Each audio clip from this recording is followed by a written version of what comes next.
کہ اے اللہ کے رسول، میرے پاس بہت مال ہے اور میری وارث صرف ایک بیٹی ہے، تو کیا میں اپنے 2/3 مال کی وصیت کر جاؤں؟ یعنی 2/3 مال جو ہے وہ اس بیٹی کے علاوہ کسی اور کو میں مطلب تفویض کر جاؤں؟ تو رسول اللہ صلی اللہ علیہ وسلم نے فرمایا نہیں۔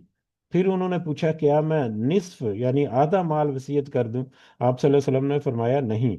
انہوں نے پھر پوچھا کہ 1/3 مال کی وصیت کر دوں؟ تو آپ صلی اللہ علیہ وسلم نے فرمایا 1/3 مال کی وصیت کر دو، اگرچہ 1/3 مال بھی بہت ہے یا زیادہ ہے۔ تو اس حدیث سے ہمیں پتہ چلتا ہے کہ 1/3 تک وصیت کی جا سکتی ہے، کیونکہ وہ بھی نبی کریم صلی اللہ علیہ وسلم کے الفاظ جو حدیث کے کہ وہ بھی زیادہ ہی ہے، لیکن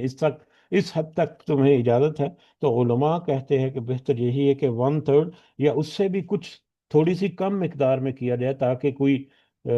کچھ پلس مائنس کیلکولیشن کرتے ہوئے 1/3 سے کوئی زیادہ ہونے کا چانس نہ ہو، تو لہذا 1/3 سے کم جو ہے وہ ترکہ جو ہے وہ وصیت کیا جا سکتا ہے۔ دوسرا اس میں اہم جو ہے وصیت کے بارے میں، کہ جب بھی کوئی بندہ وصیت کرنے کا کوئی ارادہ کرے یا کوئی سوچے یا کچھ ارادہ ایسا رکھتا ہو کہ میرے مال میں سے 1/3 یا کچھ جو بھی حصہ وہ چاہے اپنے کسی نیک مقصد کے لیے استعمال کرنا چاہے، تو ایسی صورت میں اس کو چاہیے کہ وہ فوراً اسے اپنے پاس تحریر کر لے، اپنی تحریری شکل میں اپنے پاس رکھ لے۔ جیسا کہ صحیح بخاری اور صحیح مسلم کی ایک روایت ہے، حضرت عبداللہ بن عمر رضی اللہ تعالیٰ عنہ بیان کرتے ہیں کہ رسول اللہ صلی اللہ علیہ وسلم نے فرمایا، کسی مسلمان کو یہ حق نہیں پہنچتا کہ اس کے پاس کوئی چیز ہو جس کے بارے میں وہ وصیت کرنا چاہتا ہو، پھر وہ وصیت لکھے بغیر 2 راتیں بھی گزارے۔ اگر کسی وصیت کا ارادہ ہے، کسی کو کوئی وصیت کرنا چاہتا ہے، تو اس کے لیے ضروری ہے کہ وہ اپنے اس وصیت کے جو بھی مطلب وصیت کے مندرجات ہیں یا وصیت کیا ہے، اس کو پھر اپنے پاس تحریری صورت میں لکھ دے۔ اس کے لیے جائز نہیں کہ وہ 2 راتیں جو ہیں اس کے بغیر گزارے، کہ اس کے ذہن میں یا اس کی نیت ارادے میں ہے کہ وہ اس کو اپنی وصیت کرنا چاہتا ہے کسی بھی مقصد کے لیے، لیکن وہ اس کو لکھ کر اپنے پاس نہ رکھے۔ اس صحیح مسلم کی حدیث سے ہمیں پتہ چلتا ہے، حضرت عبداللہ بن عمر رضی اللہ تعالیٰ عنہ بیان کرتے ہیں، رسول اللہ صلی اللہ علیہ وسلم کا یہ فرمان سننے کے بعد ایک رات بھی نہ گزری تھی کہ میں نے اپنی وصیت لکھ کر اپنے پاس رکھ لی۔ تو صحابہ کرام کو جب جیسے ہی یہ پتہ چلا کہ ان کے ذمہ وصیت کرنا جو ہے وہ کیا لیں کہ ضروری ہے، نبی کریم صلی اللہ علیہ وسلم نے وصیت کے لکھ کر رکھنے کا حکم دیا، تو صحابہ کرام جو ہے وہ فوراً اس کے اوپر عمل درآمد کرتے تھے۔ اب یہاں پر 1/3 جو ہے وہ اپنی مرضی سے حصہ جو ہے وہ مقرر کرنا، اس کی بھی بہت ساری اہمیت یا بہت سارے فوائد یا بہت سارے پہلو ہمیں نظر آتے ہیں۔ بہت سارے رشتہ داروں میں سے ایسے لوگ ہو سکتے ہیں جن کی وراثت میں کوئی حصہ نہیں ہوتا، تو ان کے حق میں وہ 1/3 مال میں سے اپنی مرضی سے وصیت کر سکتا ہے۔ اس کی بہترین مثال جو ہے وہ ہے کہ ایک شخص کی جو پوتے پوتیاں، اس کا اپنا بیٹا جو ہے وہ اس کی زندگی میں وفات پا گیا، اس بیٹے کی آگے جو اولاد ہے وہ ترکے میں شامل نہیں، وراثت میں حقدار نہیں ہوتی یا حصہ دار نہیں ہوتی۔ یعنی اپنے بیٹے کی اولاد یعنی پوتے اور پوتیاں جو ہیں وہ وراثت میں حقدار نہیں ہوتی اگر بیٹا جو ہے وہ زندگی میں ہی وفات پا چکا ہے، کیونکہ بیٹے کا حقدار ہے وراثت کا، بیٹے کے آگے اولاد جو ہے وہ نہیں ہے۔ تو ایسی صورت میں جب اس کو پتا ہے کہ اس کے کوئی پوتے پوتیاں یا کچھ ایسے رشتہ دار ہیں جو کہ بہت قریبی ہیں، بہت محبت کرنے والے، بہت محبت کا بھی رشتہ ہے، لیکن ان کے لیے وصیت میں کوئی حصہ نہیں ہے، تو ایسے رشتہ داروں کے لیے وہ اپنی مرضی سے 1/3 میں سے ایک معروف طریقے سے حصہ جو ہے مقرر کر سکتا ہے۔ اس کے علاوہ دیگر کچھ انسٹیٹیوٹس ہیں، ادارے ہیں، مدرسے ہیں، تعلیمی ادارے ہیں، نیکی کے دوسرے کام ہیں، جن کے لیے وہ اپنی ترکے میں سے اپنا حصہ جو ہے 1/3 جو ہے وہ مختص کر سکتا ہے۔ تو لہذا وصیت کرنا بھی مطلب اہم ہے، اور وصیت کو لکھ کر رکھنا بھی ضروری ہے، اور اگر کسی کی وصیت موجود ہو تو اس وصیت پر عمل درآمد کرنے کے بعد ہی وراثت کی تقسیم جو ہے وہ ہو سکتی ہے۔ وراثت کے قوانین جو ہیں جو یہاں پر ہمیں ابتدائی حکم ملے اور بعد میں سورہ نساء میں جا کر تک تفصیلی احکامات ہیں، ان کو اگر ہم ریویو کریں یا ان کے اوپر تھوڑا سا غور و فکر کریں تو ہمیں اندازہ ہوتا ہے کہ یہ قوانین در حقیقت انسان کو اس بات کی یاد دہانی کراتے ہیں کہ دنیا میں جو مال و دولت جو اس نے اکٹھا کیا، جس بھی طرح سے اس نے اکٹھا کیا، وہ اس کا اپنا نہیں۔ دنیا میں اس کے مال و دولت کا اس کو صرف اس وقت تک فائدہ ہے جب تک وہ دنیا کی زندگی میں حیات ہے، اس کے اوپر اس کی دسترس ہے۔ اس کے جیسے ہی دنیا سے رخصت ہوگا، اس نے اپنا مال سارا یہاں پر چھوڑ دیا، اور یہاں پر دنیا کے جو دوسرے باسی ہیں وہ ان کے لیے ہے، اس میں سے اس کا کوئی حصہ نہیں۔ ہاں البتہ وہ عمل یا وہ نیکی جو اس مال میں سے اس نے کما لی، وہی اس کے ساتھ جائے گی، وگرنہ اس کا مال جو ہے وہ دنیا میں ہی رہے گا اور دنیا میں دوسرے لوگوں کے کام آئے گا، جس طرح سے اس نے دوسروں سے حاصل کیا یا جس طرح سے اس نے دنیا میں کمایا۔ اس کے علاوہ اس کا جیسا کہ تذکرہ ہوا کہ مال کے اوپر ایک تہائی سے زیادہ حصہ بھی نہیں ہے، لیکن وہ بھی اگر اس نے شرعی انداز سے اس مال کی تقسیم یا ایک تہائی مال جو ہے اس کے بارے میں اس نے وصیت کی، غیر شرعی انداز سے اگر اس نے وصیت کی ہے تو اس کو بھی درست کرنا جو ہے ہمیں آیات میں پتہ چلے گا، وہ ہوگا اس کے اوپر بھی اس کا اپنا کوئی حق نہیں ہے۔ اگر اس نے غلطی سے یا جان بوجھ کر کسی ایسے کام کے لیے اس اپنے مال کو مختص کر دیا جو کہ غیر شرعی تھا، جو کہ گناہ یا گناہ کے کاموں میں پر مبنی تھا یا اس طرح کے میٹر میں، تو بعد میں جو لوگ ہیں وہ معروف طریقے سے اس کے ورثاء یا جو بھی اس مال کی تقسیم میں وہ عمل درآمد کر رہے ہیں، تو وہ اس کو بہتر انداز سے اس کو کر سکتے ہیں، تاکہ بعد میں اس کے اگر تو کوئی گناہ جو ہے وہ اس کے بدلے میں آنے کا احتمال ہے تو اس گناہ سے جو اس شخص کو وہ بچایا جا سکے جو کہ اس ترکے کو چھوڑ کر اس دنیا سے رخصت ہوا۔ تو یہ کچھ ابتدائی یا کچھ بنیادی چیزیں تھیں جو کہ ان دو تین آیات کے ضمن میں ہم نے دیکھی۔ ان کا اگر ہم ترجمہ دیکھیں تو بڑے آسانی سے ہم کور کرتے ہیں انشاءاللہ۔ واپس آتے ہیں اپنے موضوع کی طرف۔ اعوذ باللہ من الشیطان الرجیم۔ کتب علیکم اذا حضر احدکم الموت، فرض کر دیا گیا تم پر کہ جب تم میں سے کسی کو موت آئے، ان طرح کا خیرن، اگر وہ مال چھوڑ کر مر رہا ہے، الوصیت تو وصیت کرنا اس کے لیے فرض ہے، للوالدین والاقربین بالمعروف، والدین کے لیے اور قریبی رشتہ داروں کے لیے معروف طریقے سے، حقا علی المتقین، یہ حق ہے پرہیزگاروں پر، یعنی پرہیزگار لوگ جو ہیں ان پر یہ لازم ہے یا ان پر یہ حق ہے کہ وہ اس حق کو پورا کریں یا اس حق کو وہ بجا لائیں، کہ یعنی جو متقی اور پرہیزگار لوگ ہیں وہ تو اس پر صحیح حق سمجھ کر اس پر عمل درآمد ہونے والے ہیں۔ جو اس پر حق سمجھ کر عمل درآمد نہیں کرتا وہ گویا کہ متقی نہیں، یا جس کو یہ پتا چلے وہ اس کے مطابق اپنے اعمال کو درست کر دے تو وہ در حقیقت متقی ہے، وہ پرہیزگار بندہ ہے۔ فمن بدلہ، پس جو بدل دے اسے، اب ہو کہ وہ وصیت کر دی، اس نے وصیت کر کے وہ دنیا سے جا چکا، اب بعد میں جو اس کے وارث ہیں یا دوسرے لوگ جو اب اس وصیت پر عمل درآمد کرنا جن کی ذمہ داری ہے، اب ان کا وہاں پر یعنی تذکرہ ہے۔ فمن بدلہ بعد ما سمعہ، پس جو بدل دے اسے اس کے بعد کہ اس نے سن لیا، اس وصیت کو سن لینے کے بعد، اس وصیت کو دیکھ لینے کے بعد، اب جو اس وصیت کو بدل دے بعد میں اس ترکے کی تقسیم کے سلسلے میں، فَإِنَّمَا اسْمُهُ عَلَى الَّذِينَ يُبَدِّلُونَهُ، تو بے شک اس کا گناہ ان پر ہے جو وہ سب تبدیل کرتے ہیں اسے۔ تو اس وصیت کی تبدیلی کا گناہ جو ہے وہ اس شخص کے ذمہ ہوگا جس نے اس وصیت کو بدل ڈالا۔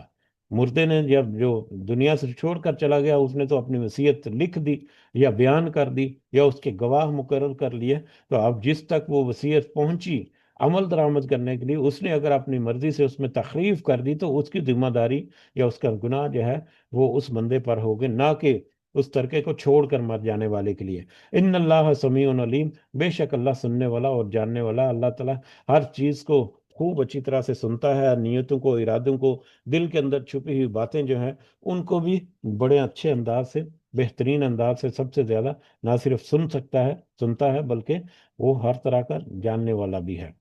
ظاہری اور باطنی ہر بات کو۔ فمن خاف من موسن، پس جسے خوف ہو وصیت کرنے والا، اب وہ وصیت کرنے والا مر گیا، اب اس کے بعد اس کے جو مال ہے یا ترکہ ہے اس کی تقسیم میں اگر کوئی خوف ہو، بس جسے کوئی خوف ہو وصیت کرنے والے سے جنفن طرفداری کا، اب جس نے وصیت کی تقسیم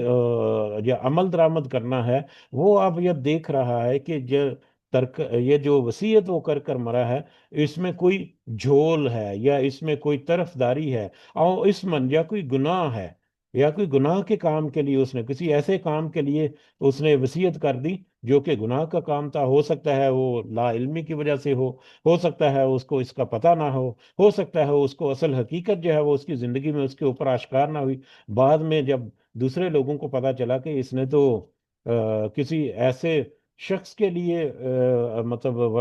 وصیت کر دی جو کہ اس کا حقدار نہیں تھا وصیت کا، یا اس نے کسی ایسے کام کے لیے وصیت کر دی جو کہ گناہ کا کام تھا،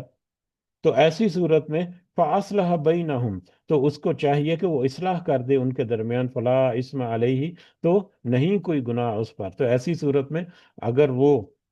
اس وصیت میں تھوڑی سی تبدیلی کر کے اس کو بہتر کر دے کہ گناہ کا اس میں سے میٹر جو ہے وہ نکل جائے، کیونکہ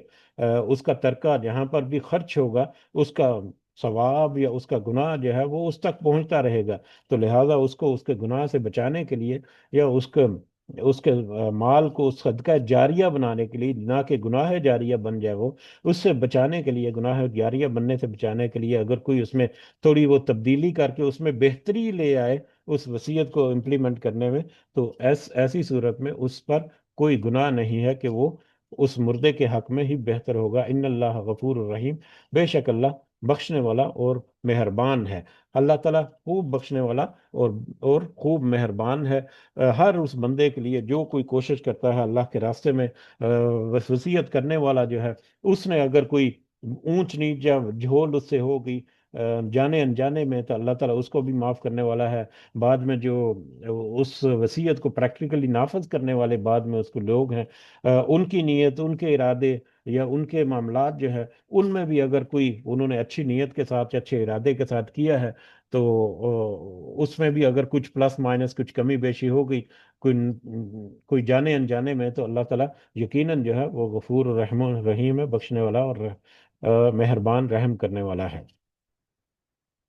تو یہ تین آیات جو ہیں وہ تو ہم نے دیکھی کہ اس کے وراثت کے ابتدائی قوانین کے متعلقہ تھی، لیکن یہ اب ابتدائی قوانین جو ہیں وہ 1/3 جو وراثت یا تقسیم ہے اگر اس کی وصیت کی گئی ہے تو اس پر ابھی بھی اسی طرح سے امپلیمنٹ ہوتی ہے۔ اس کے بعد ہم دیکھتے ہیں کہ آیت نمبر 183 سے آنورڈ موضوع جو ہے وہ دوبارہ تبدیل ہوتا ہے، اور 183 سے لے کر 188 تک 6 آیات جو ہیں یہ روزوں کے بارے میں ہے، روزوں کے بارے میں ہے، اور اس میں سے بھی جو پہلی 2 آیات ہیں 183 اور 184 نمبر آیت جو ہے، یہ 2 آیات جو ہیں یہ رمضان کے متعلقہ ابتدائی احکامات ہیں جو کہ سن 2 ہجری میں جنگ بدر سے پہلے یہ آیات جو ہیں نازل ہیں، سن 2 ہجری میں جنگ بدر سے پہلے روزوں کے متعلقہ ابتدائی احکامات جو ہیں وہ نازل ہوئے، جو کہ آیت نمبر 183 اور 184 میں ہے، جبکہ 185 سے لے کر 188 تک باقی جو 4 آیات ہیں اس کے اگلی، وہ سن 3 ہجری میں پہلی 2 آیات کے 1 سال کے بعد تقریباً جو ہے وہ نازل ہوئی، اور اس میں پھر روزوں کے متعلق مزید تفصیلات یا مزید احکامات جو ہیں وہ ہمیں ملتے ہیں۔ تو اگر ہم اس کو سب سے پہلے تھوڑی سی تمہید کے طور پر اگر ہم اس کو دیکھ لیں شروع میں، تو اللہ تعالیٰ نے تذکرہ کیا یا ایھا الذین آمنو، اے ایمان والو، کتبہ تم پر لکھ دیا گیا یا فرض کر دیا گیا تم پر، علیکم تم پر، الصیام روزے، تم پر روزے فرض کر دیے گئے، کما کتب علی الذین من قبلکم، جس طرح سے فرض کیے گئے تو تم سے پہلے کی قوموں پر یا تم سے پہلے کے لوگوں پر یا تم سے پہلے کی امتوں پر، جس طرح تم سے پہلے امتوں پر روزے فرض تھے، اسی طرح سے اے مومنو، اے اہل ایمان، تمہارے لیے بھی روزے جو ہیں وہ فرض کر دیے گئے ہیں۔ اب روزہ کیا ہے؟ یقیناً اس کے بارے میں بہت ساری باتیں جو ہیں وہ ہم خوب اچھی طرح سے جانتے ہیں، اللہ تعالیٰ ہم سب کو زیادہ سے زیادہ رمضان جو ہے وہ ہم اپنی زندگی میں توفیق عطا فرمائے، اور